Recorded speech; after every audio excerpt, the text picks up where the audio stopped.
क्या कारण है कि बहुत कम मेहनत करने के बाद भी कुछ लोग सफल हो जाते हैं, लेकिन बहुत अधिक मेहनत करने के बावजूद भी बहुत सारे लोग सफलता के उस रहस्य को नहीं जान पाते हैं। नमस्कार दोस्तों, मैं हूं देवेंद्र। स्वागत है आपका आज के इस नए सेशन में।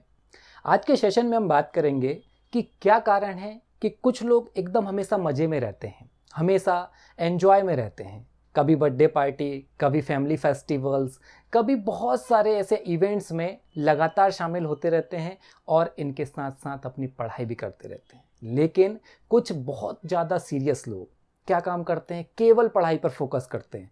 अपना सिलेबस कंप्लीट करेंगे, थ्योरी पढ़ेंगे, इसके बाद ऑब्जेक्टिव सॉल्व करेंगे, प्रैक्टिस सेट्स लगाएंगे, तो उनका पूरा फोकस दिन का अधिकांश समय पढ़ाई में जाता है। लेकिन जिस दिन एग्ज़ाम होता है उस दिन ऐसा वो क्या नहीं कर पाते जो कि एक एवरेज मेहनत करने वाला व्यक्ति कर जाता है, जिससे वह सफल हो जाता है। थोड़ी डिटेल्स में बात करेंगे।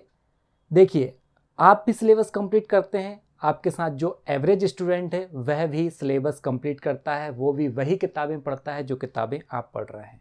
आप भी प्रैक्टिस करते हैं, वह भी प्रैक्टिस करता है, लेकिन हो सकता है आपसे थोड़ी कम मात्रा में प्रैक्टिस करता है। आप जीनियस हैं, आप सब कुछ बहुत अच्छे हैं, आप बहुत इंटेलिजेंट हैं, सब कुछ मेहनत कर रहे हैं, प्रैक्टिस सेट्स लगा रहे हैं, ऑब्जेक्टिव सॉल्व कर रहे हैं, लेकिन एक चीज़ जो वह कर जाता है और आप नहीं कर पाते, जिसकी वजह से वह सफल हो जाता है और आप सफल नहीं हो पाते। दोस्तों, सिलेबस कंप्लीट करना, प्रैक्टिस करना, ऑब्जेक्टिव सॉल्व करना, थ्योरी सॉल्व करना, बार बार रिवीजन करना, यहाँ तक मैं कहूँगा कि एक एवरेज स्टूडेंट केवल एक बार से ज़्यादा रिवीजन भी नहीं कर पाता, और आप जैसे इंटेलिजेंट लोग 3-3, 4-4 बार एक एक बुक को रिवाइज कर जाते हैं। लेकिन वो बैटल फील्ड है एग्ज़ाम हॉल।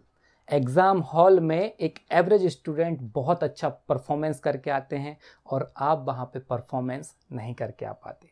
इसको ऐसे समझिए, एक वक्ता है, एक स्पीकर है, उसे किसी स्टेज पे जाकर भाषण देना है। पीछे बैक स्टेज पे उसने बहुत ज़बरदस्त तैयारी की, ऐसा भाषण की तैयारी की कि देखते से ही जनता बिल्कुल मुग्ध हो जाए, बिल्कुल इम्प्रेस हो जाए। ऐसा भाषण, ऐसा कॉन्फिडेंस के साथ वह प्रैक्टिस कर रहा है। लेकिन जैसे ही स्टेज पे आता है वह घबरा जाता है, मुझसे नहीं होगा, भाग जाता है छोड़ के। वहीं एक एवरेज मेहनत करने वाला स्पीकर आता है और स्टेज पर अपने दमदार परफॉर्मेंस दे करके चला जाता है। तो सक्सेसफुल कौन हुआ? जिसने बैक में बहुत ज़्यादा प्रैक्टिस की, बहुत ज़्यादा किताबें पढ़ी, बहुत ज़्यादा मेहनत की, वह, या फिर स्मार्ट वर्क करके जिसने स्टेज पर परफॉर्मेंस दे दिया, वो सक्सेस हुआ। जाहिर सी बात है कि जिसने स्टेज पर परफॉर्मेंस दिया हो, चाहे उसने बैक स्टेज पर मेहनत की हो या ना की हो। मेरा कहने का मतलब यही है कि एग्ज़ाम हॉल में ऐसी कौन सी स्ट्रेटजी बनाई जाए जो कि संपूर्ण सिलेबस कंप्लीट होने के बाद, स्टैंडर्ड बुक्स कंप्लीट होने के बाद, ऑब्जेक्टिव प्रैक्टिस सब कुछ होने के बाद भी एक अलग से अपने आप में विशेष महत्व रखती है। दोस्तों, एग्ज़ाम हॉल स्ट्रेटजी की मैं बात करूं तो कुछ पॉइंट्स में हम बात कर लेते हैं जिनको आपको फॉलो करना है। नंबर 1 में बात करता हूं कि OMR में डिटेल्स, जो डिटेल्स होती हैं आपके OMR की, वो आपको बहुत ज़्यादा केयरफुली भरना है। जैसे कि आपका नाम हो गया, आपकी डेट ऑफ बर्थ हो गई, एग्ज़ाम डेट हो गई, आपका रोल नंबर, पेपर का बुकलेट नंबर, पेपर का सेट नंबर, ये सभी आपको बहुत ज़्यादा केयरफुली के साथ में डिटेल्स फिल करना है अपनी OMR में। ठीक, इसके बाद मैं बात करूं कि आपको मल्टीटास्किंग बिल्कुल भी नहीं करना है। बेटा, मल्टीटास्किंग क्या होती है? देखो, मल्टीटास्किंग करने से क्या प्रॉब्लम है? मल्टीटास्किंग का मतलब ये है कि कुछ लोग साथ में क्वेश्चन पढ़ते भी जाते हैं, क्वेश्चन को दिमाग में सॉल्व भी करते जाते हैं और OMR भी फिल करते रहते हैं, OMR फिलिंग पर भी ध्यान देते रहते हैं।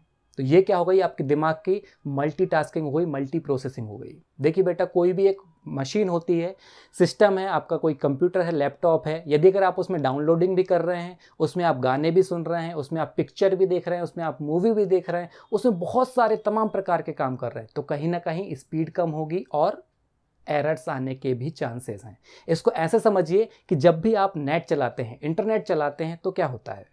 जब आप इंटरनेट चलाते हैं बेटा, तो एक से अधिक चीज़ें जब आप सर्फिंग करते हैं, एक से अधिक साइट का आप काम करते हैं, डाउनलोडिंग भी चल रही है, अपलोडिंग भी चल रही है, पिक्चर्स भी देख रहे हैं, तो आपकी जो नेट स्पीड है वो कैसी हो जाएगी? वह बेटा कम हो जाएगी। तो ऐसे ही, और कम होने के साथ में क्या होगा? कुछ साइट्स पे एरर भी आ जाएगी। ऐसे ही आप अपने दिमाग को यदि मल्टीटास्किंग करवाओगे, क्वेश्चन भी पढ़वा रहे हो, क्वेश्चन को सॉल्व भी कर रहे हो और OMR फिलिंग भी आप ध्यान दे रहे हो, तो क्या होगा, कहीं ना कहीं एरर आएगी और वह एरर आपका क्वेश्चन गलत करवाएगी। और क्वेश्चन का गलत होना मतलब कि असफलता का वर्ण कर लेना है, असफलता को प्राप्त कर लेना है। तो मल्टीटास्किंग नहीं करना है। इसके बाद मैं बात करूं कि ये सब करने के बाद में आपको OMR के गोले बहुत अच्छे से भरना है। जो आप आंसर में टिक करते हैं, ABCD कोई भी आंसर, उसको OMR में हूबहू वही भरना है। इसके बाद मैं बात करूं कि आपको एग्ज़ाम में एकदम कूल रहना है।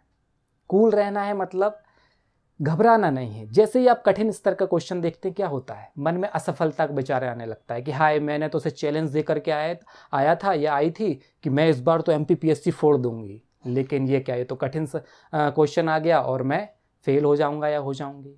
पापा मेरी शादी कर देंगे, पड़ोसी क्या कहेंगे, रिश्तेदार क्या कहेंगे, कोई हो 5 साल से तैयारी कर रहा था, प्री नहीं निकाल पाए। तो बेटा ये विचार जैसे ही मन में आते हैं तो क्या होता है, क्वेश्चन गलत हो जाता है, आता हुआ क्वेश्चन भी गलत हो जाता है। एग्ज़ाम हॉल में अपनी पीठ को खुद ही थपथपाना होता है कि मैं नहीं तो फिर कौन, और आज नहीं तो फिर कब, ये बार बार अपने से कहना होता है। इसके बाद में बात करूं कि घबराना नहीं है, एकदम प्रेजेंस ऑफ माइंड, कूल रहना है। जो कठिन प्रश्न है वो सभी के लिए कठिन है यार, आपके लिए थोड़ी ना कठिन है। हाँ, हमें जो प्रश्न आते हैं वो गलत नहीं होना चाहिए, हमारे OMR में आंसर सही भराने चाहिए। इसके बाद मैं बात करूं कि OMR को केयरफुल रखें, केयरिंग करें OMR की, क्योंकि यही वह कागज़ का टुकड़ा है जो कि आपका वैल्यूएशन कराएगा, आपको वैल्यूएट करेगा यही पेपर। यही कागज़ का जो OMR का टुकड़ा है, इसको गंदा नहीं करना है, कहीं से कटे ना, कहीं से फटे ना, कहीं से गीला ना हो पानी की वजह से या किसी भी कारण से, है ना।